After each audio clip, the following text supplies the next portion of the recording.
Y aquí estamos, queridos amigos, mi querida Ali, en esta emisión de Viernes de Comercio TV.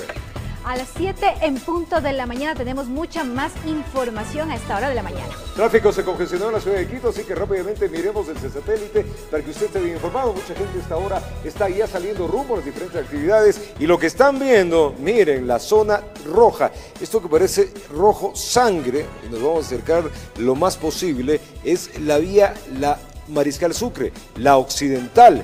De sur a norte, esta vía presenta alta congestión, ahí lo estamos viendo. En cambio, los que están yendo de sur a norte, la vía tiene congestión, pero no es tanto. Toda la occidental, estamos viendo hasta la altura de cruce que tenemos acá de Tegucigalpa, donde se afloja más o menos en este punto el tráfico en el norte de la ciudad de Quito. Si avanzamos un poco más hacia acá también, hacia el norte centro de la ciudad, estamos viendo que en la Juan Matobelle hay tráfico totalmente pesado conjuntamente con la Venezuela. Esto ya es en el centro de la ciudad. Si nos vamos un poco más hacia los valles, miren ustedes, ahí estamos en el estadio Atahualpa, estamos viendo la congestión que se tiene, hay tráfico también en la Ladrón de Guevara. La ciudad así amanece a esta hora, roja en muchos sectores. Esa es la vista panorámica de este Quito a esta hora, donde si miramos un poco más hacia la zona de Tumbaco, la Simón Bolívar, el tráfico está fluido, hay zonas en las cuales hay un poco de congestión, pero no mucha. Este es el Quito, Ali, a esta hora con el tráfico. Bastante congestionado, así que hay que tomar vías alternas para poder llegar a tiempo a donde uno tiene programado ir. 7:01 de la mañana, tómese un buen cafecito, hay más información. Vamos a contarles que culminó la etapa de pruebas una vez que los aspirantes al directorio del Banco del Instituto Ecuatoriano de Seguridad Social, BIES, se sometieron a la comparecencia oral. Las calificaciones se las entregará en las próximas horas. 5 son los aspirantes que quieren llegar a ser parte del directorio del Banco del Instituto Ecuatoriano de Seguridad Social, BIES, en representación de los afiliados activos y jubilados. Este jueves se sometieron a la comparecencia oral, en donde cada cual aprovechó para hacer gala de su experiencia. Todos podemos ser técnicos, pero para ser efectivos realmente se requiere del conocimiento y de la ética.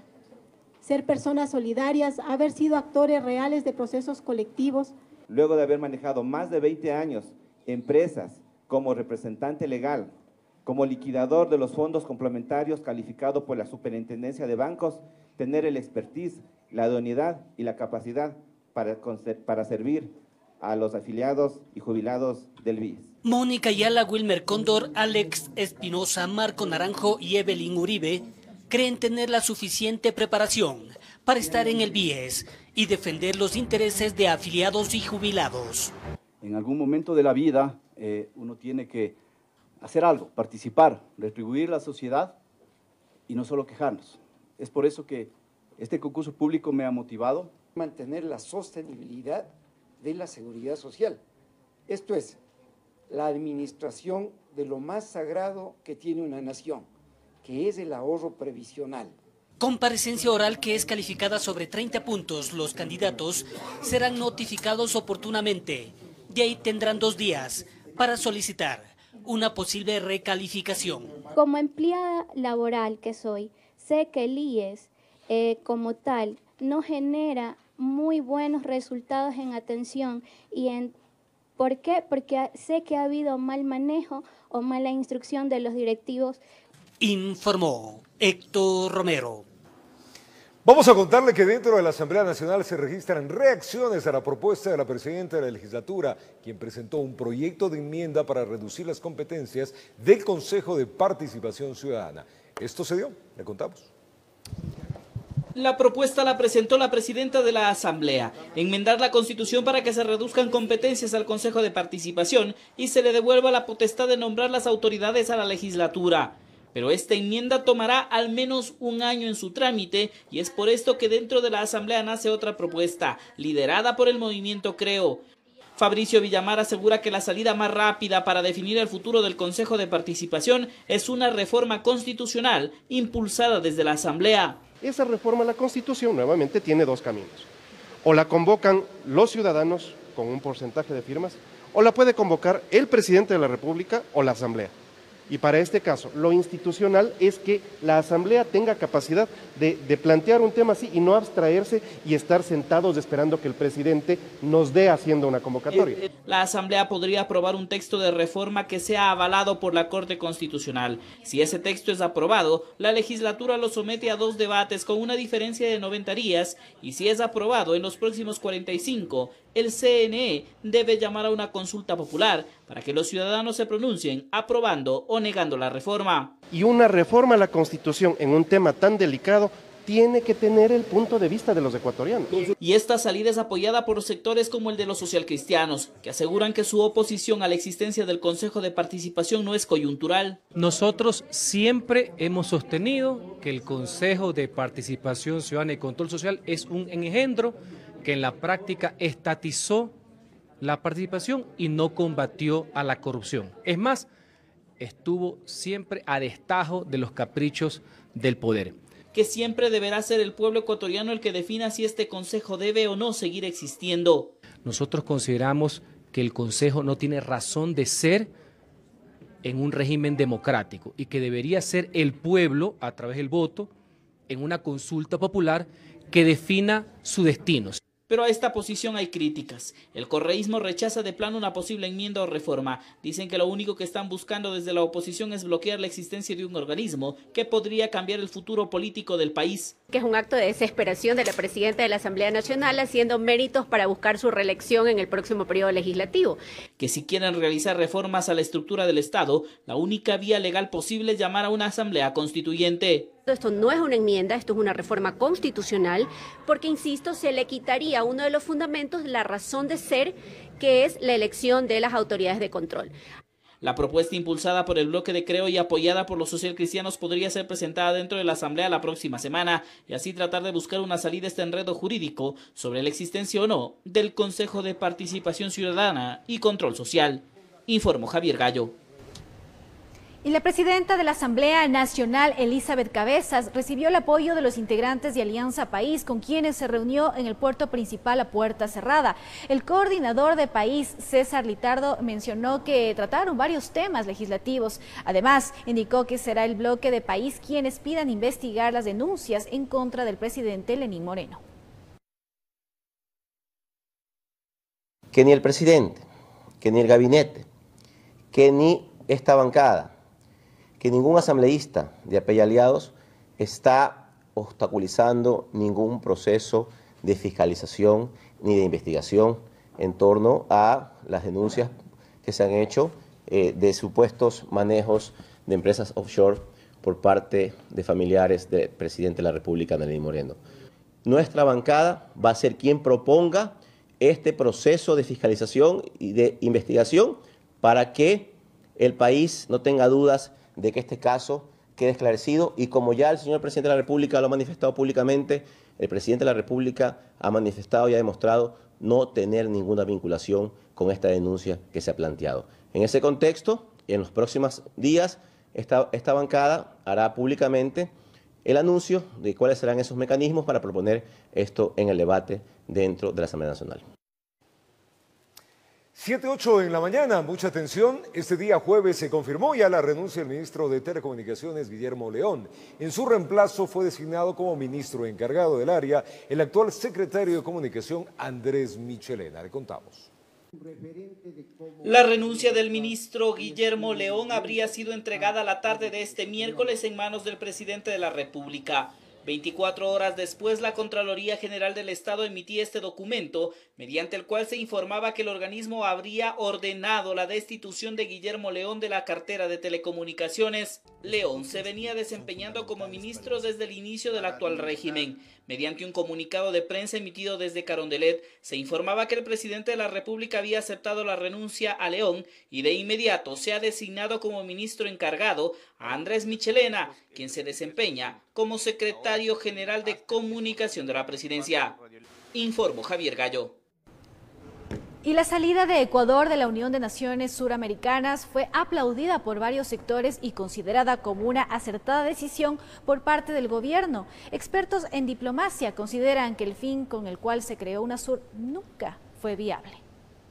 Hemos decidido suspender a partir de hoy la aplicación del Tratado Constitutivo UNASUR para el Ecuador. Así el presidente Lenín Moreno anunciaba la salida de Ecuador de la Unión de Naciones Sudamericanas, decisión que es calificada por el ex canciller José Ayala Lazo como sensata y acertada, pues sostiene que UNASUR en realidad no nació motivada por el deseo de integrar a los países de la región, sino más bien con una finalidad ideológica y política. Excluir a los Estados Unidos y formar un conjunto de países obedientes al socialismo del siglo XXI a fin de socializar, convertir al socialismo a toda la América Latina. Un fin poco viable, pues la cooperación internacional en un mundo interdependiente es indispensable para el desarrollo de las naciones, resalta. Los auténticos procesos de integración se basan sobre comunidad de intereses y en el mundo que vivimos, sobre todo, comunidad de intereses económicos. El sueño de integración sudamericana nació el 23 de mayo del 2008 en Brasilia, con la firma del Tratado Constitutivo con el cual se estructuró y se oficializó la organización.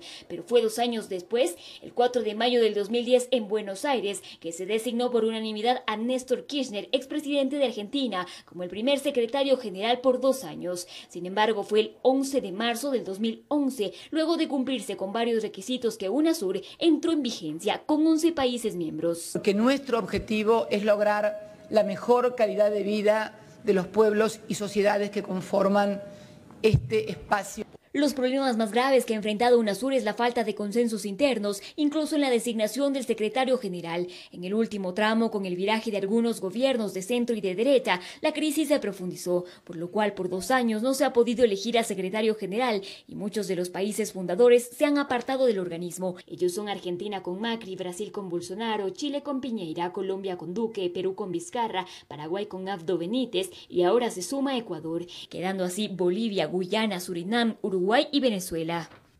En Quito informó Adriana Rojas. 7:12 en la mañana, dentro de la Asamblea existe el apoyo a la decisión del presidente de la República de haber anunciado el retiro definitivo de Ecuador como miembro de la UNASUR. Se aclara que deberá ser el legislativo el que analice el pedido de salida del organismo. Miremos. En la Asamblea se ve con buenos ojos la decisión presidencial de abandonar definitivamente el organismo que buscaba la integración en la región, pero como lo ha denunciado el presidente, ese objetivo no se habría concretado. Yo considero muy importante la decisión, aplaudo la decisión del presidente de la República, hay que reconocerlo, y como también aplaudo la salida de UNASUR. Recordemos que UNASUR fue únicamente un organismo que permitió el avance del socialismo del siglo XXI en la región, que ha causado tanto daño. Aunque desde el correísmo hay rechazos a la decisión presidencial, pues afirman que salir de la UNASUR no fue parte del programa de gobierno que llevó a Lenín Moreno a la presidencia. Sí, es una vergüenza más que aquellos que votaron por Lenín Moreno no planteó en su plan de campaña que iba a deslegitimar no una UNASUR constituida en los últimos 10 años, en los últimos 15 años que buscó una integración regional. En la oposición se afirma que será necesario para cumplir con la ley que la Asamblea tome una decisión al respecto de la salida del Ecuador de la UNASUR. Y hay un marco legal que hay que respetarlo, y inclusive para pedir la reposición del edificio que costó 43,5 millones al gobierno ecuatoriano, que fue una clara muestra de despilfarro. Hay que hacer el trámite indudablemente diplomático, el trámite que manda la ley a través de la Asamblea Nacional, y la Asamblea Nacional va, sin duda, va a apoyar la moción de que Ecuador salga de UNASUR. Acá creen que esa propuesta de salida definitiva será apoyada por las demás bancadas. Esperan que el presidente de la República ahora busque impulsar la unidad latinoamericana mediante otros organismos como el Foro de Lima, el Acuerdo del Pacífico y lo que se ha anunciado, la creación de un nuevo organismo llamado Prosur. Informo Javier Gallo. Es momento de hacer una pausa comercial, amigos televidentes. Al retornar en Pastaza, los habitantes plantearon un recurso de protección para impedir actividades petroleras en la reserva territorial. Y muchísima atención. A 1 año, 9 meses y 22 días de prisión fueron sentenciados los 6 agentes Falcón y Chicaiza, declarados culpables del secuestro de Fernando Valda. Estas importantes informaciones y otras al retornar en los noticieros de Televicentro. 7:14 en la mañana, 6:14 en Galápagos, temperatura en Quito, Distrito Metropolitano, 9 grados centígrados.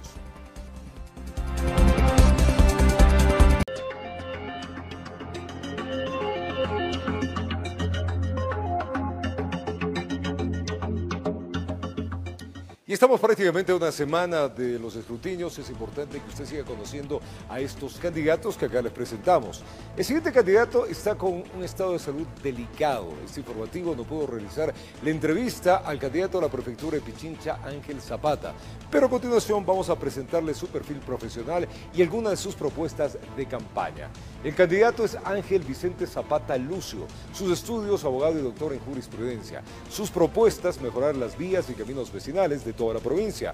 La construcción de cuartos fríos para el almacenamiento de cárnicos y lácteos que produce la provincia. Canalizar el apoyo con maquinaria agrícola para el insumos del agro y fiscalizar obras inconclusas o sin ejecución. Él es candidato por las listas 70. Sigamos con los candidatos. Hoy le presentamos a Francisco Bravo. Es candidato que aspira a ocupar una de las 7 consejerías del Consejo de Participación Ciudadana y Control Social. Esto es muy importante, vecinos y amigos, que preste la atención. Miremos.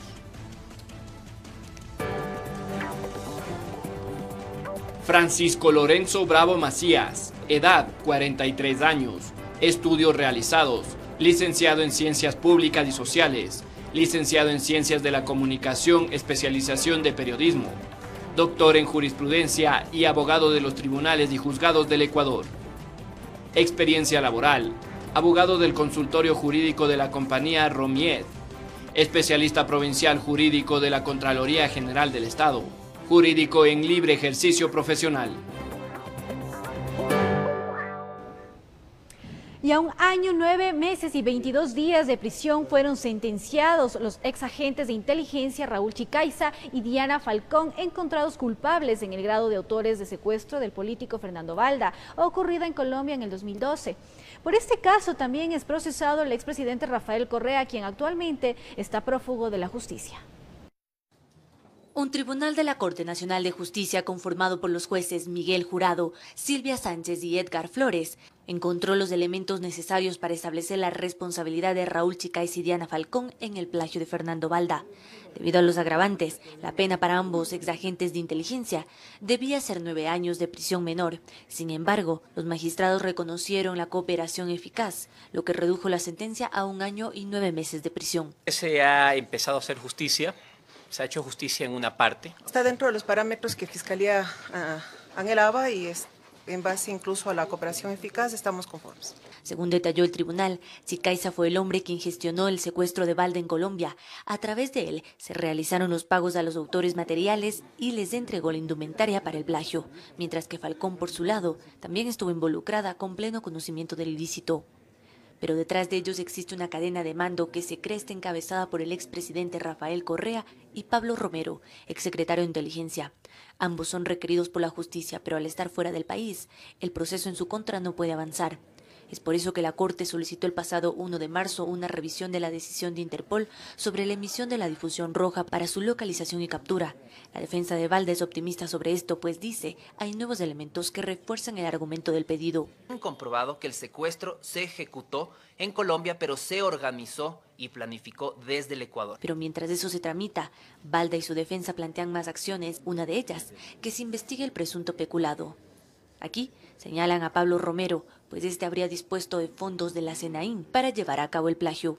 El solo hecho de que existe esa sentencia ya nos hace ver que hubo un peculado. Y consideramos que entre todo lo que hemos logrado probar estaríamos cerca de los $100.000.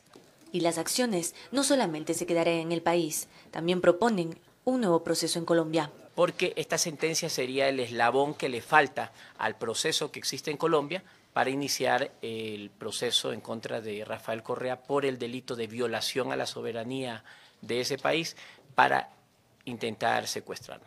Mientras tanto, con la decisión de este tribunal, a los exagentes Falcón y Chicaiza les queda por delante menos de 10 meses de prisión, considerando que ya están recluidos desde marzo del año pasado. Informó Carolina Basante.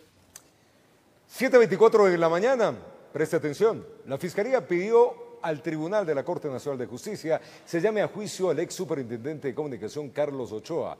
El delito es falsificación ideológica de documento. Esto presuntamente porque el exfuncionario utilizó un artículo adulterado de la Ley de Comunicación y habría sancionado ilegalmente a 8 radios. Le contamos. Con la ausencia del ex superintendente de comunicación Carlos Ochoa por encontrarse prófugo de la justicia ecuatoriana, se dio inicio a la audiencia preparatoria de juicio en su contra por el delito de falsificación ideológica de documento.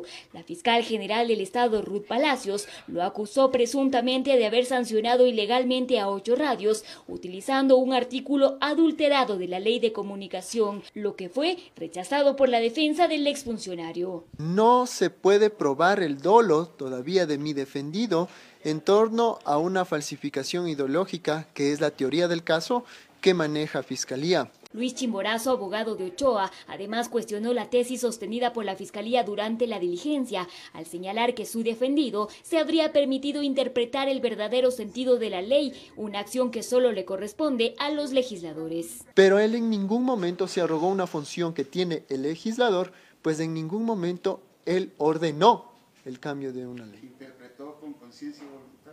La interpretación no tiene una conciencia y voluntad. Palacios solicitó al tribunal que el ex superintendente sea llamado a juicio como autor del delito, además de que se ratifiquen las medidas cautelares en su contra, como la prisión preventiva y la prohibición de enajenar bienes por $86.240.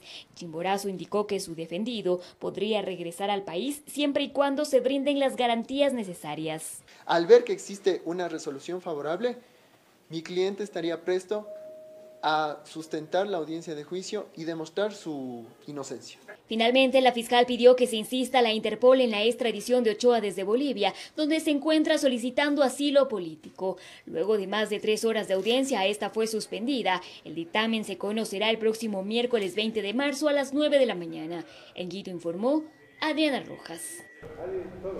Y mediante un comunicado de prensa, la Corte Constitucional resolvió negar la solicitud de medidas cautelares y admitió a trámite la inconstitucionalidad por omisión. En consecuencia, el proceso electoral continúa de conformidad con la respectiva convocatoria. Además, se señala que la Corte comprende el momento político complejo que vive el país, destacando que este es un órgano jurisdiccional y recuerda que el actual proceso electoral es responsabilidad de los órganos de la función electoral. Esto se da en respuesta a la demanda de inconstitucionalidad presentada que pretendía postergar la designación de los nuevos miembros definitivos del Consejo de Participación Ciudadana y Control Social. Y solo 5 de los 14 aspirantes a la Fiscalía General del Estado son los que pasan a la etapa de impugnación ciudadana como parte del proceso de selección y designación de la nueva autoridad. Ruth Palacios, fiscal encargada, quedó fuera de este proceso. El tiempo para conocer el nombre del nuevo fiscal general del Estado se acorta. El Consejo de Participación Ciudadana y Control Social Transitorio decidió no dar paso al pedido de revisión de calificaciones solicitado por 12 aspirantes. Se prefirió no dar paso porque muchas incidían en las calificaciones de los exámenes escritos, que ya habían sido previamente calificados. Y en lo que se refiere a las carpetas, estaban bien calificadas, con las equivalencias de títulos, menciones y diplomados.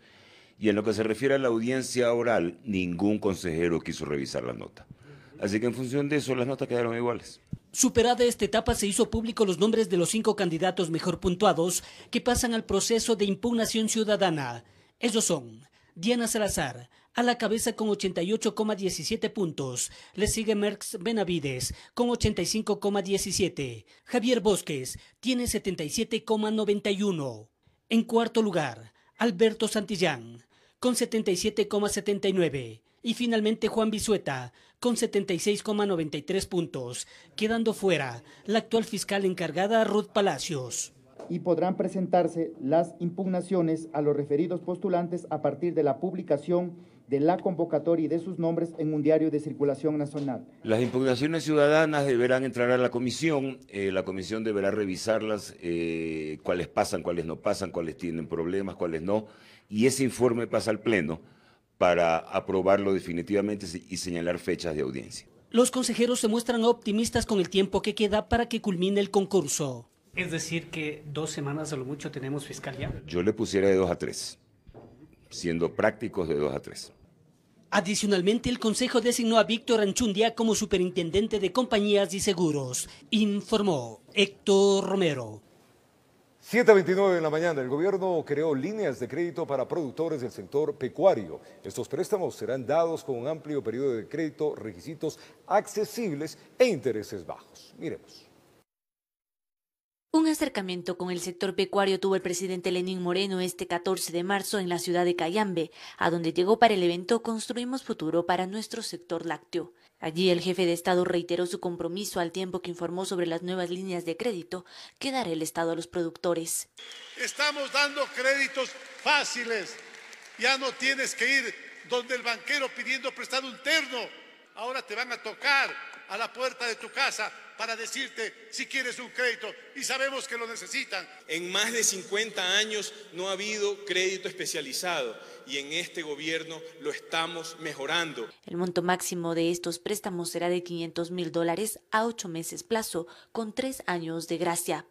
Pero para fomentar el crecimiento de la producción láctea, el gobierno también firmó el pasado 25 de febrero un acuerdo con el sector que contempla una moratoria de 6 meses en el uso de suero de leche con fines industriales, con el fin de potenciar el trabajo y fomentar el consumo de leche y derivados del lácteo. La producción nacional de leche cruda se estima en más de 5 millones de litros cada día.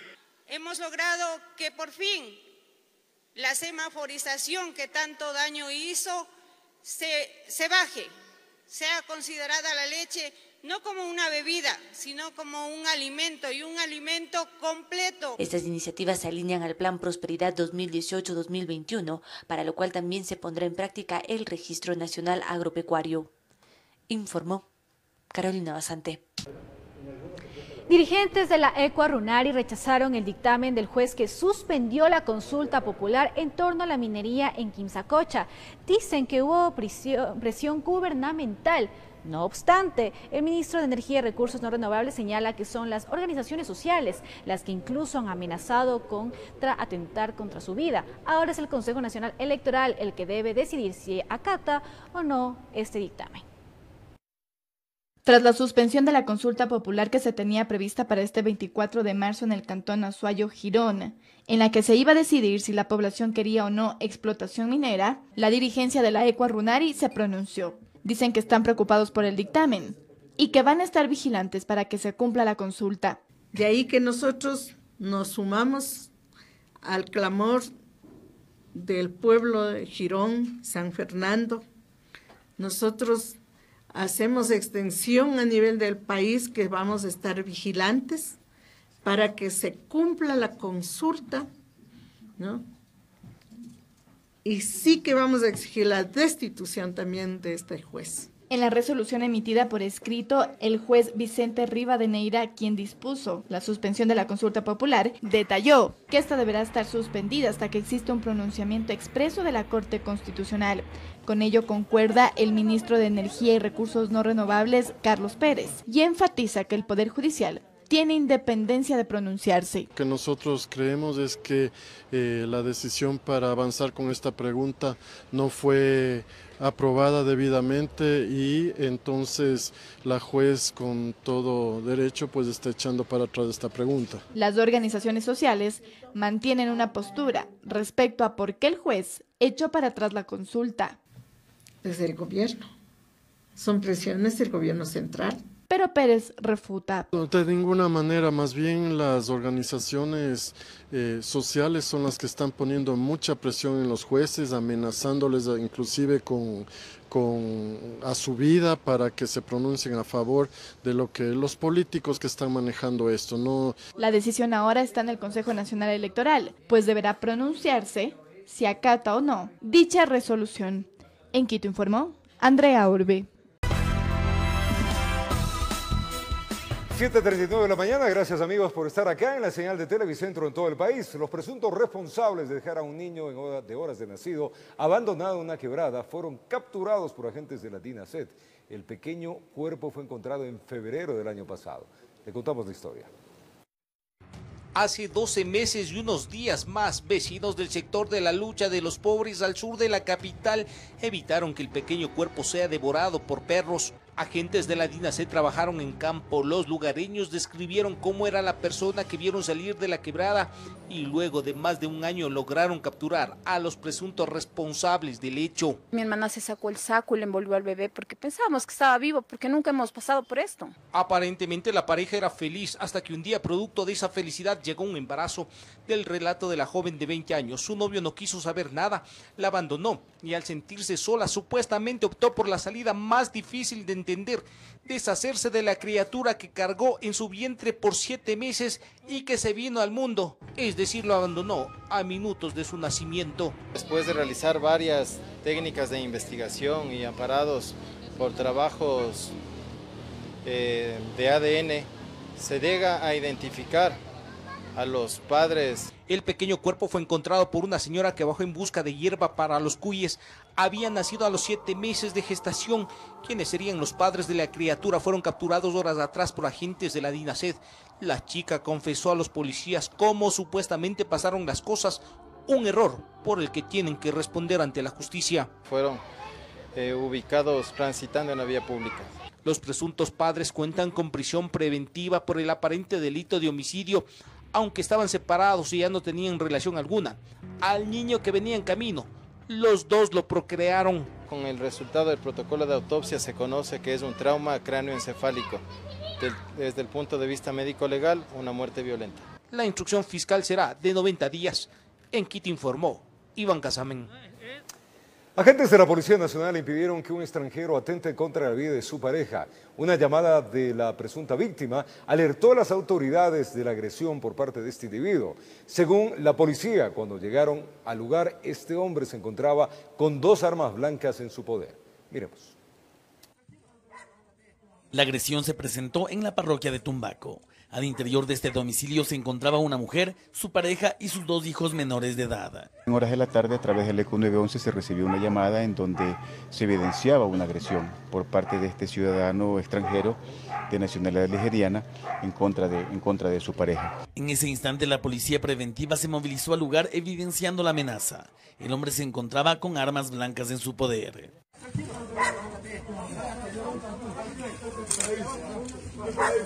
Se trató pues de contener, de aislar, de verbalizar para evitar una tragedia. Este ciudadano intenta agredir al señor policía que toma procedimiento, hay un forcejeo y es en ese momento en donde el otro compañero policía logra evacuar a la señora y ponerla en recaudo a ella y a sus hijos. Posterior a este evento, según refiere la versión policial, se recurrió a un grupo especial de gendarmes para que logren contener la intención de suicidarse que aparentemente tenía el presunto agresor. Incluso en uno de los balcones sacó un cilindro de gas, abrió la válvula e intentó suicidarse, tanto con el cuchillo como el cilindro de gas, con toda la intención de hacer explotar dicho artefacto. Al final de cuentas se logró detener al individuo, sin embargo, tanto la mujer como su familia cercana mantienen temor de que el sujeto retome la libertad. Al menos ahorita estamos amenazados de muerte. En primer lugar voy yo, va mi yerno, va mi hija, va la mamá de mi hija.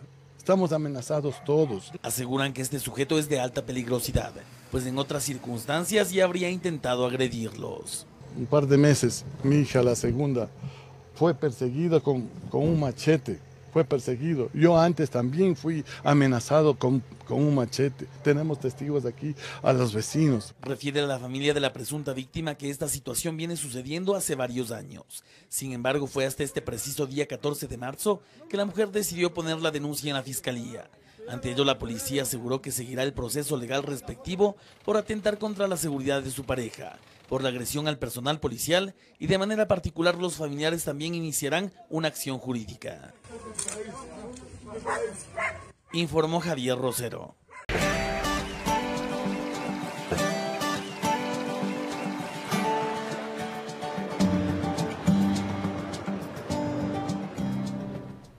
En el corazón de la Amazonía ecuatoriana se encuentra la joya de los Sachas, un lugar que ofrece a los turistas variadas actividades ecológicas, pero también culturales. La joya de los Sachas, cantón de la provincia de Orellana, se encuentra en las llanuras amazónicas ecuatorianas, lugar donde predomina el bosque húmedo tropical y alberga una diversidad de flora y fauna silvestres. Esta zona de la región nororiental del Ecuador ofrece a los turistas nacionales y extranjeros actividades ecológicas, culturales y de agroturismo. Nos enfocamos a valorizar nuestra propia cultura y conservar nuestra flora y fauna, y desde ahí viene y nace todo esto, que después de un largo tiempo nos detectaron las operadoras turísticas y ahora estamos trabajando en realizando un turismo cultural. Las riquezas naturales son el mayor atractivo del cantón y permiten al turista disfrutar de innumerables destinos como piscinas naturales, cascadas y el bosque amazónico. El turismo es de convivencia, el turismo es de aprendizaje, es un turismo serio, es un turismo que usted no va a escuchar nada artificial, nada, todo es cultural, todo es natural. La gastronomía preparada con los productos de la zona tiene sabores intensos. El plato típico es el maito de tilapia, acompañado de palmito, un muchín de yuca y té de guayusa. Creo que lo que el turista busca un poco que sean cosas de aquí, de la Amazonía. En este caso la tilapia, también se lo hace en maitos, también los mayones. La riqueza de la joya de los Achas hace de este cantón un destino amazónico digno de visitar, informó Carolina Cuenca.